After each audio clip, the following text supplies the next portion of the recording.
Budget with your hosts, Anjanette. And Jess? And in today's episode, we are beginning our 90s rom-com series Yeah. for the month of February, the romance month. We are starting off with the 1995 Indeed. movie French Kiss, directed by Lawrence Kasdan, written by Adam Brooks, starring Meg Ryan, Kevin Kline, Timothy Hutton, Jean Reno, and Francois Cluzet. Oh, look at you with your perfect French pronunciation. Suzanne Anbe, and others. The main one's weird. We had to, mention. So that's that. But anyway, so this movie came out in 1995. It's about a very type A anal-retentive American trying to become Canadian woman who has a fear of flying, and her losing love and rediscovering it in someone who is the complete opposite of her. She's rediscovering herself. She is. But so this is like, I'm a Kevin Kline fan, so I love this movie so much. Jess was not a fan. I think she just desperately hates Meg Ryan. I wasn't really sure. I was indifferent coming into it because I'm very well aware of who Meg Ryan is. I don't think I've ever, until recently, seen any of her movies. Definitely can't fucking stand her. No clue why she was so popular in the 90s. Kevin Kline saved that movie for me. Yeah, he does that with most movies. I don't know. I've just like I was telling Jess the other day, I don't watch Meg Ryan movies for Meg Ryan, but I don't not watch them because she's in them. Like I'm not looking to watch a movie just because she's in it. Like, I watched this movie because Kevin Kline is in it, and I love any movie that he's in. I think one of the reasons that I watched this one was because I had seen him in I Love You to Death. And that one is also, that movie is also directed by Lawrence Kasdan. Oh, okay. And that one's like a dark comedy. And that one stars like Tracy Ullman as well. And that one's about like Kevin Kline plays this womanizer who is married to Tracy Ullman's character. And she finds out that he's been cheating on her for like years with a bunch of different women. And so she tries to kill him. Well, and he just as won't one does. he just won't die. But yeah, so the hilarity ensues with that movie. Also, River Phoenix is in that movie. Really? And he's very cute. Oh. So there, I watched French Kiss because of that movie and A Fish Called Wanda, also starring Kevin Kline and John Cleese. And oh my god. I can't help you with this one. No, you can't. Nope. But she was in True Lies and with Arnold Schwarzenegger. Oh, Jamie Lee Curtis? Yes, thank you. Okay. I did help, see? Yeah. But yeah, so that was really the only reason I watched this. And I thought it was cute. I think like Kevin Kline playing a Frenchman is it awoken something in me. Awoken. It stirred something deep inside your loins. Yes. There were loins involved. And new feelings. Yes, like we were talking about how like it's not like I'm not a mustache fan if it's just a mustache by itself. No. But on Kevin Kline I was like, okay, quite dashing. It somehow works. Like he pulls it off. I think it goes well with his character. Yeah. Like in the movie, but I don't know. I feel like Meg Ryan movies are made like they're good and people watch them for their supporting actors. Possibly. Like you got Mail, Tom Hanks. Yes. All the way. And the dog. Yeah. Meg Ryan, not so much. Mm-hmm. What other Meg Ryan movies are there really? I'm sure there's plenty. I wouldn't know them because I've never seen most of them, if any.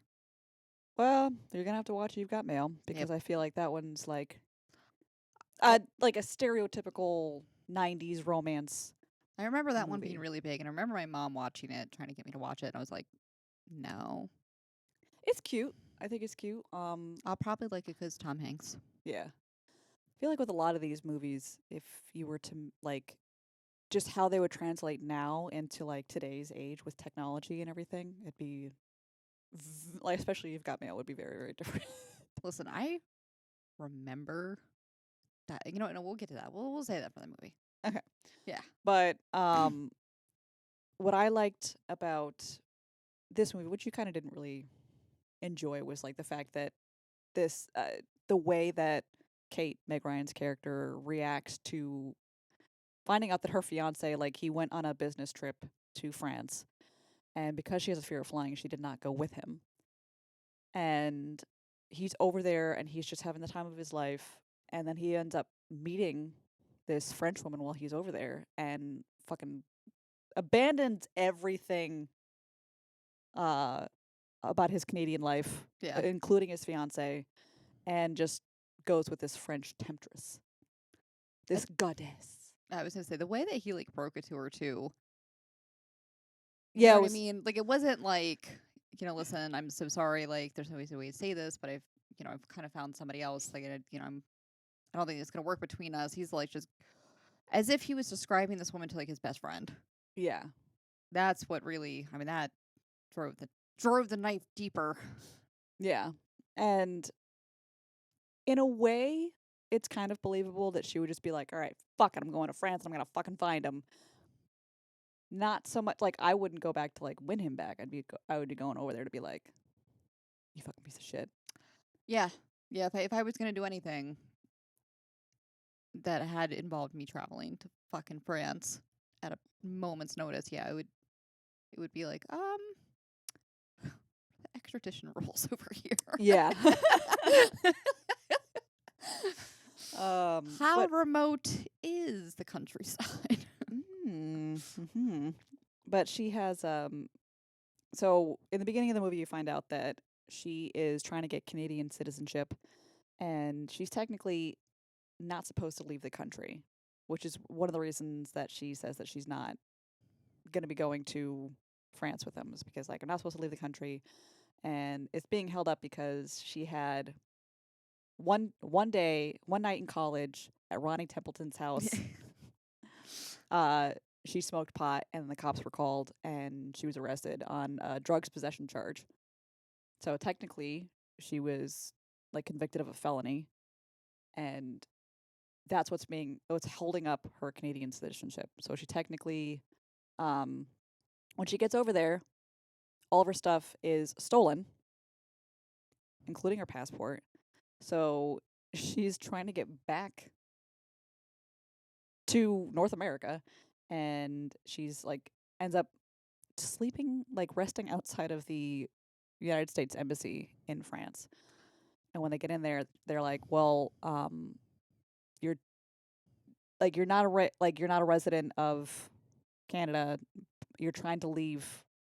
You're trying to I feel like she was not get really spiteful of the fact that she was trying to leave America to be a Canadian. She's basically just like, yeah, you're shit out of luck. Go to the Canadian embassy." And then the Canadian embassy, they're like, "Well, you're not Canadian yet, and you have this felony charge, so we can't help you."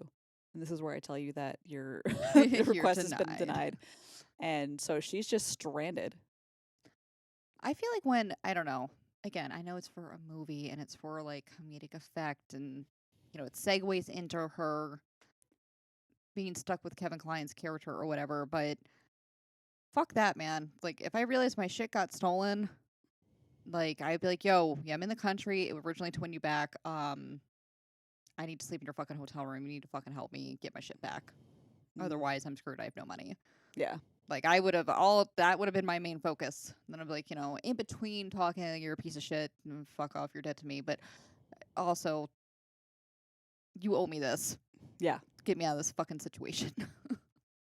Like, I cannot imagine being stranded in a foreign country, waiting outside of my country's embassy, and then being told, "Well, you're shit out of luck." Yeah. And the whole reason she's stuck in this situation, well, one of the reasons is because she was targeted by two different con men. Yeah. One, Kevin Kline's character, and then two, Bub. Wee Bab. But he worked real quick to get her stuff. Bob, Oh yeah. passport was the first thing to go. All of her clothes went to Monique. I don't know. I mean, I guess I mean, I feel like that's kind of heist 101. Like if you don't have somewhere to unload whatever you're stealing, like already set up, gotta get rid of that shit quick. Mm-hmm. Can't hold on to it. Too risky. This is true. I just wonder how the necklace didn't end up with the plant like she had it the whole time. I don't know. I mean, I'm assuming kind of like Bob was saying before is maybe it did fall in her bag. Mm-hmm. He didn't really seem like he didn't know it was in there. Yeah. She found it and was just like, haha. And I'm just gonna hold on to this for a couple days before I say anything about it. Yeah. I don't know. It was fucking. There was it was a very loose plot line. There was a lot of plot holes. Kind of. It was very loosely Yeah. I mean, written. yeah. But I still found it charming. I liked the little silly jokes that they put in the movie. Like she's crying to her now ex mother-in-law. It was like ex future mother-in-law because they weren't married yet. Yeah. Um, saying like trying to find out where he was staying, where he was going to be going from, all this kind of stuff. So like uh His itinerary. yes, and so she's like crying to the mother-in-law, saying like I will triumph, and in the background of this shot is the Arc de Triomphe, and that was kind of like a director little like in joke, like because French for triumph is triomphe. Hmm. It was Not interesting. Okay, cool. no. It was cute. I don't know. It was cute. I feel like I liked it. I liked the end. Not being a dick because it ended, but like, but I probably like the last I don't know half hour or so. Like once they were on the train Yeah. and he's actually working with her to try to like be sultry and played hard to get and stuff like that to like win him back. Mm-hmm. And it was more of like you could obviously tell that he was falling for Kevin Kline's character. I thought like I don't know for whatever reason I thought that started to get like really cute and Yeah. her character actually turned into something. Yeah, like she wasn't this kind of like irritating, anal retentive kind of person. Which I am an anal retentive person, but I don't think that I would have reacted the way she did at first, like No. trying to win him back. But I don't know. I've done stupid shit in my day, so who knows until you're actually in that situation how you would actually react. I definitely would not have traveled. I would have been like, all right, you're an idiot for leaving all your shit behind Yeah, I was gonna be like, to a scorned woman. Mm-hmm. Good luck getting any of your shit back. Yep. But it seemed like he didn't really have any plans, or like I don't know. I just like I can't imagine being in his situation. Charlie, who Yeah. is the fiance that broke her heart. Like I cannot imagine being in his situation, finding someone, and then just like within a week, because he was only supposed to be in France for a week. Like within a week, he meets this woman and falls in love. Is like just kind of throws everything else out the window. Does not plan on going back anytime soon. Is planning on marrying this woman. Meets her parents. All this, that, and the other thing. Like I can't. I can't. Yeah. No. Like how does that work? How? Like I think they were planning on moving back eventually, like once, she got him in the bag Yeah. and they were married and everything, but he was supposed to be a doctor.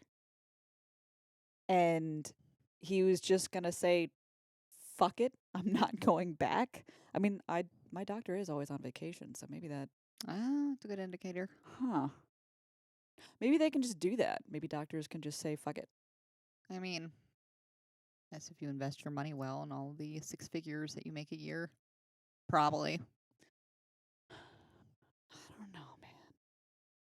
I just want to know I want to know what it's like to be rich, have money. That'd be nice. Right?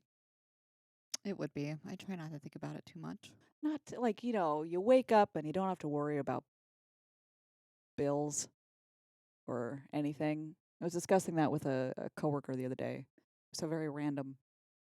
It was like that $1 million jackpot or $1 billion ended up being $1 billion. Oh, yeah. My coworkers and I tried really hard. Like, oh, we were putting money into that.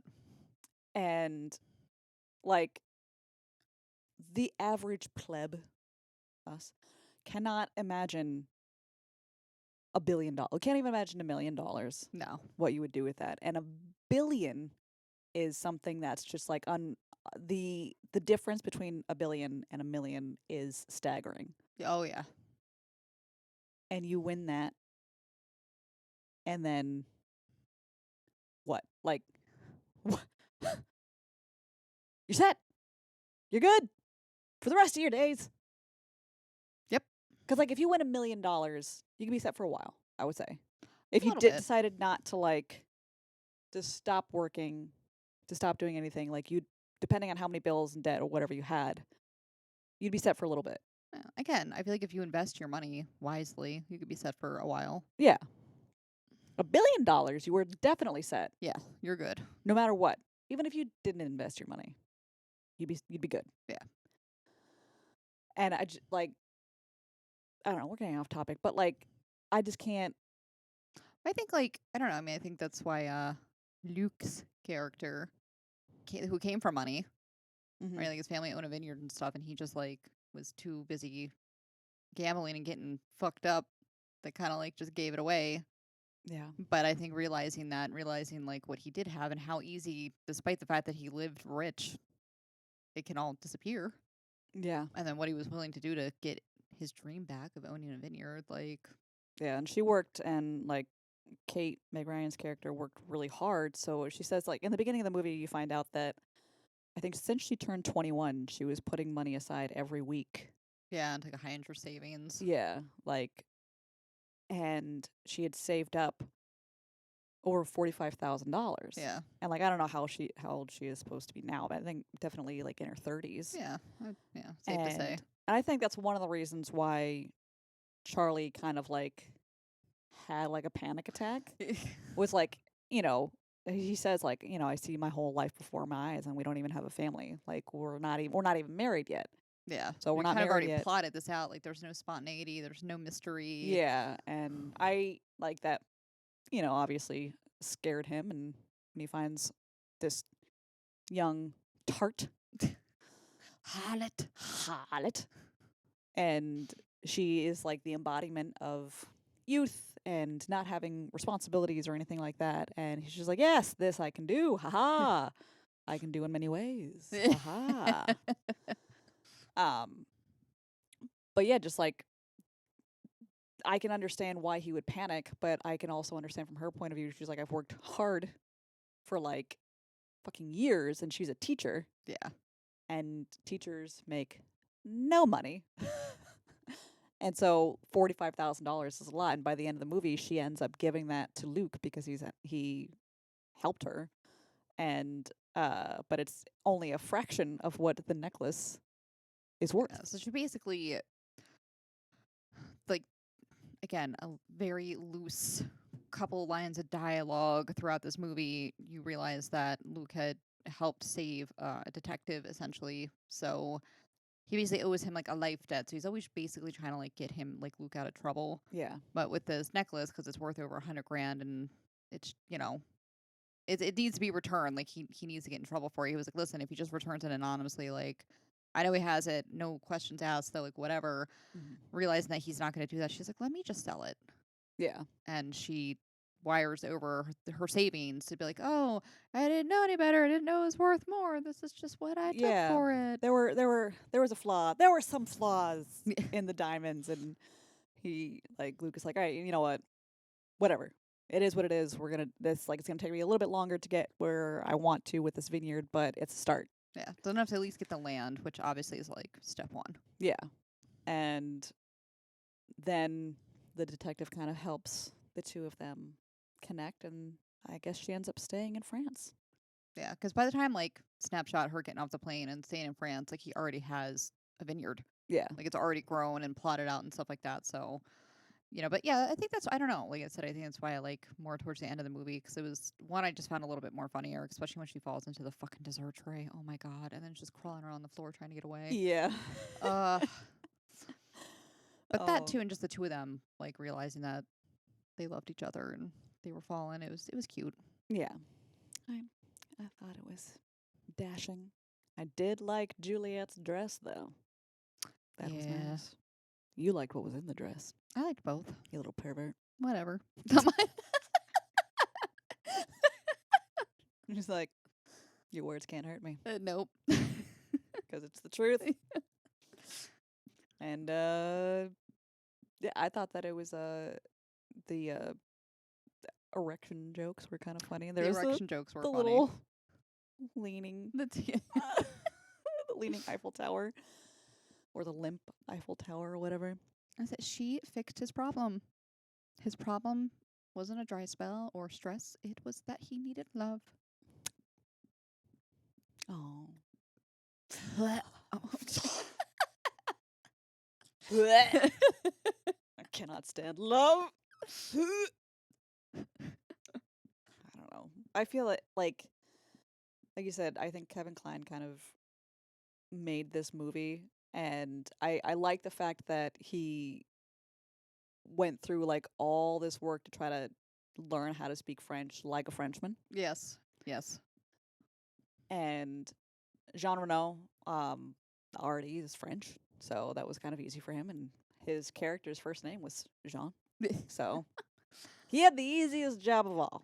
I feel like it was just a very like loosely pitched movie of just like, hey, I kind of want to do this just for funsies. This is what I got. And then the director was just like, if I don't have to do jack shit but direct and take a vacation to France, like, yeah, I'll That do it. sounds fucking fantastic. So I just feel like everyone was just very like lackadaisical about it and just, I'm making a movie, but we're really on vacation. Pretty much. Yeah. Yeah. Like, 'cause I don't know, like there was not a lot of trivia that we were finding on this movie. It was mostly just like a who worked with whom in what movie kind of situation. Yeah. And just like Lawrence Kasdan and Kevin Kline worked together a couple times, and like like a 6 degrees of separation kind of thing. That was about it. Yeah. But it did seem like they were actually in France. They actually used actual French locations and everything like that. I and can appreciate that kind of stuff too. Yeah. Definitely the shots that they were using in the French countryside, like the south of France, like in Cannes and everything, like it So was nice. it was beautiful. Yes. Very jealous. I thought the lactose intolerant scene was kind of funny. Well, not only that, but I'm like, are you realizing now that you're lactose intolerant, or did you know the whole time and your dumbass just sat there and ate like a shit ton of cheese? Have you ever known someone who was truly lactose intolerant? Never mind. Yeah. As soon as I said that, I'm like, I've lived with one for 11 You know, years. like you know. I mean, I've seen him eat cheese. Obviously, like he eats cheese, not that much. Like he's not housing a plate full of just cheese and bread. Yeah, that was pretty dumb on her part. But if she got like kind of caught up and like she was in the beginning of the movie, she's like very anti-French, Yeah. and then They hate us. yeah, like the French countryside kind of wins her over, and she's on this train ride, and like the landscape is beautiful, and the food is amazing, all this, that, and the other thing, and she just kind of gets caught up in the moment, and she's just fucking eating all of this rich French cheese, and then the tides turn, and she's just like, oh god, Here it comes. lactose intolerance. Then it cuts to her in this train station, like coming out of the bathroom, and she's got like the typical 90s sunglasses, and she's just like, oh god, I can't sit down, I gotta walk, because her asshole is just probably raw.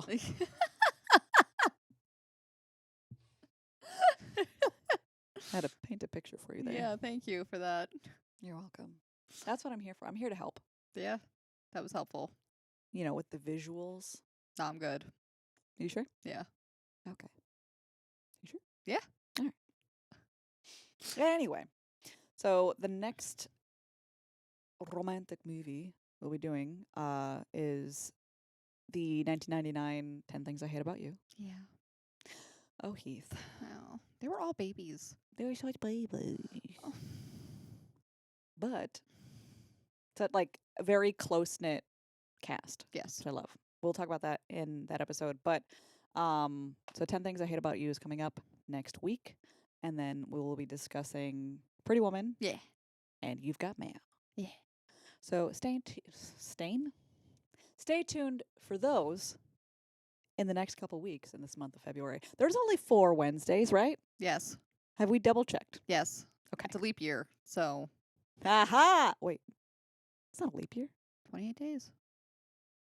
29 is a leap year. Wait. 28 is 29? standard. Standard. I had to look. Somebody said the other day it was a leap year, and I was like, yes, it is. Leap years are every 4, which means they fall on even. Yeah. Not a So, leap year. Last It February was a leap year. was a leap year. Well, that makes sense. Yes, because it was 29. Don't listen to me. Ever.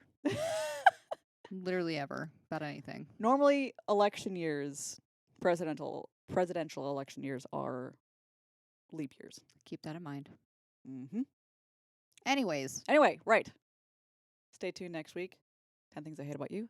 And all of our social medias Are listed below. If you like our vibe, please like and subscribe. I'll see you in the next episode. Bye.